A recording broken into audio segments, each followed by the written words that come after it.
آج کی خاص خبر، دہلی دھماکے کی تحقیقات جاری، مرنے والے 13 ہوئے۔ پیر کی شام کو دہلی کے لال قلعہ میٹرو کے گیٹ نمبر 1 کے پاس ہوئے کار دھماکے کی مختلف پہلوؤں سے سرگرم جانچ کی جا رہی ہے۔ اسی دوران مرنے والوں کی تعداد 13 ہو گئی ہے۔ مرکزی وزیر داخلہ امت شاہ نے حالات کا جائزہ لیا ہے اور آج منگل کی صبح اعلیٰ افسروں کے ساتھ میٹنگ کی۔ دوسری جانب اس سنسنی خیز واردات کی مذمت وزیر اعظم سمیت دیگر سیاسی جماعتوں اور تنظیموں نے سخت الفاظ میں کی ہے۔ وہیں مسلم علماء اور رہنماؤں نے بھی دکھ کا اظہار کیا ہے۔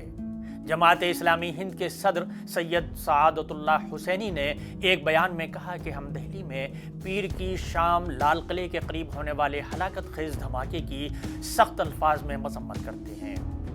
یہ انسانیت کے خلاف ایک سنگین جرم ہے۔ Interfaith harmony foundation of India کے صدر ڈاکٹر خواجہ افتخار احمد نے کہا کہ دہشت گردانہ حملہ ایک گھناؤنا فعل ہے جو ہندوستان کی خود مختاری پر بزدلانہ حملہ ہے۔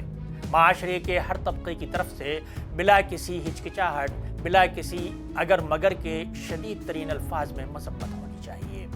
درگاہ اجمیر شریف کے گدی نشین اور چشتی فاؤنڈیشن کے سربراہ سید سلمان چشتی نے ایک بیان میں اس واردات پر سخت افسوس کا اظہار کیا ہے۔ انہوں نے کہا کہ گہرے رنج و غم کے ساتھ ہم ان تمام خاندانوں سے دلی تعزیت کرتے ہیں جن کے قریبی اس واردات میں جاں بحق ہوئے ہیں۔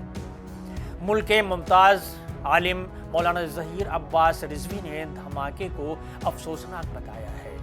انہوں نے مرنے والوں کے خاندانوں کے ساتھ ہمدردی کا اظہار کیا ہے۔ پدم شری ڈاکٹر الیاس علی معروف سرجن نے اس موقع پر اتحاد، امن اور انصاف کا مطالبہ کیا ہے۔ انہوں نے کہا کہ اسلام امن کا مذہب ہے اور اس میں تشدد کی کوئی جگہ نہیں ہے۔